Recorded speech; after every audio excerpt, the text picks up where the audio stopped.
macular edema should be a priority. We all are aware of the fact that diabetic retinopathy is known to progress after cataract surgery. We all are aware of that. And I don't say this, but the evidences do. There are ample evidences, I won't go into the details, which say that diabetic retinopathy develops rapidly or progresses after cataract surgery. These are all the evidences, the relevant evidences. Not only that, but VEGF levels have shown to increase in post-cataract surgery. There was a study, a very conspicuous study, which measured the cytokine levels in aqueous chamber 18 hours after the cataract surgery. And they found that there are certain cytokines which levels were highly increased in the aqueous. Those were interleukin 8, interleukin 6, interferon gamma, TNF alpha, and those which increased to a moderate level included VEGF. So we cannot ignore the fact VEGF levels are known to increase in any patient, not only in diabetic retinopathy patient, but in any patient who is undergoing cataract surgery, because it is one of the inflammatory mediator. So how can we ignore this huge fact? And why do you dig your own grave? Isn't it foolish? So what do you think? Where are we going to achieve a better quality of vision? Going for cataract surgery first or anti-VEGF first? So what happens if we go for a cataract surgery first? We won't be dealing the root cause. The patient is still going to be unhappy because the quality of vision is still going to be compromised. Maybe the quantitative vision is not compromised, but I'm sure the patient is going to have low contrast sensitivity, and the visual acuity and the quality is not going to be sharp with the diabetic macular edema setting there. And why wait for it to increase?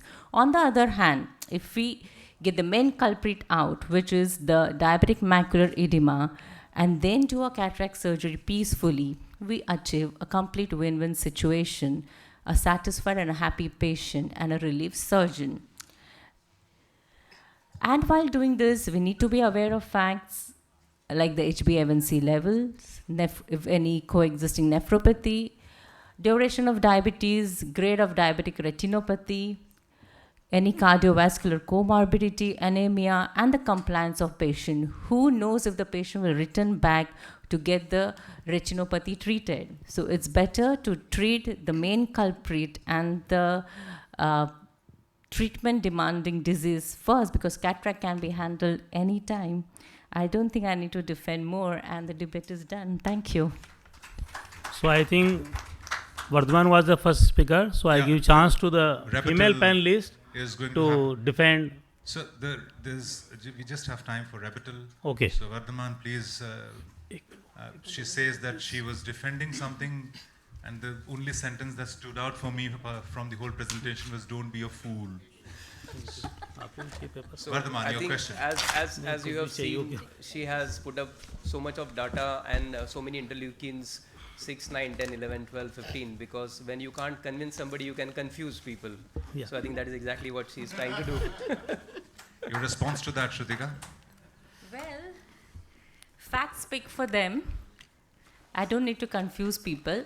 A person who understands will know the facts and will be aware of the facts. You don't need to confuse someone who's already confused. Your point to him, rebuttal?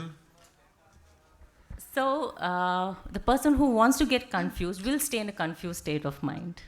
Who wants clarity will see things clearly and takes fact as it is without presumptions and assumptions. You're always this calm in the household? No, she's not in the household right now. So. That's why she's calm. Right. Yes. Quick comments from the panel. Yeah. No, you start, because the first was Vardhi. Here again, not husband and wife, but I would like to take the side of science, which errs on Shrutika's favor. You have got to definitely treat the posterior pathology. You cannot directly jump to the cataract surgery. And Dr. Vardhaman, you want to call the patient all the time, repeated scan. Each OCT is going to cost 3,000, 5,000. So you want money out of that, Yeah, repeated visits. But I have already saved all the money for his anti-VEGF Now injections. the anti-VEGFs, you have a huge basket right from the cheaper ones to the expensive ones. No, Avastins is not available anyway now. So I think all the injections that we have are unfortunately quite costly. And I think in this case, because it was a very, very microscopic diabetic macular edema, and studies have already shown that if you actually have a very good glycemic control, this may not progress. Yeah, but that is And something, a huge thing you're depending on. Patients, once they get cataract surgery, they think that's the end of it. Now they are cured of everything I and think they may the not point take care here of it. should be definitely to counsel the patient, because what we have to discuss, this is a very dilemmatic situation. And the patient should be given... Did anybody else see Shrutika nodding? Or I was the only one? So she's already agreeing with me. So the counseling is of paramount importance. So you have to talk to the patient that these are the two choices. I feel that maybe doing cataract right now is good enough. We will see you, we will keep you under follow-up. If we feel that, okay, the diabetic macular edema is actually worsening, we have the anti-VEGF, and the studies have already shown that even if we do a sequential anti-VEGF, the results are exactly the same. Yeah, but calling the patient again and again, we do it in one procedure, that's always easier for the patient as well. And you're treating all premium IOL It's more patients, convenient so for the patient. It's more Yeah, it's more convenient. But I think convenient. when it comes to science, the science will be better than convenience. Convenience is taken into account for science. Thank you. So the first thing is, how many of the people in house will agree that grade 2 cataract need not surgery for cataract? No, that option was not there. No, I'm saying. So people say that all will do get 2 cataract surgery. There was a micro edema or no edema. There are different OCT machines. 200 for me on Jai's machine, no financial interest, is not normal macula. For different machines, 200 is a edema. So I will just depend on that side also, because it was only mentioned the normal thickness. Yes. Never ever mentioned that it is having actually edema is there or not there. And mild edema, though the diabetes are well controlled, can be treated by just NSAIDs and steroids. Yeah. NSAIDs. So don't require anti-VEGF all time. And the point from the other side was that if we treat edema first, will after first surgery he will get vision? If it is not going to improve, he will not believe in anti-VEGF for future also. So be careful. The patient should be convinced by the treatment that he is or she is getting benefit out of the treatment. So it is not always required. That is my point. And patient was done with the microsurgery, and we all have evolved to the level where actually we are not inducing inflammations. So the diabetic retinopathy is not worsening in more than 1% practically.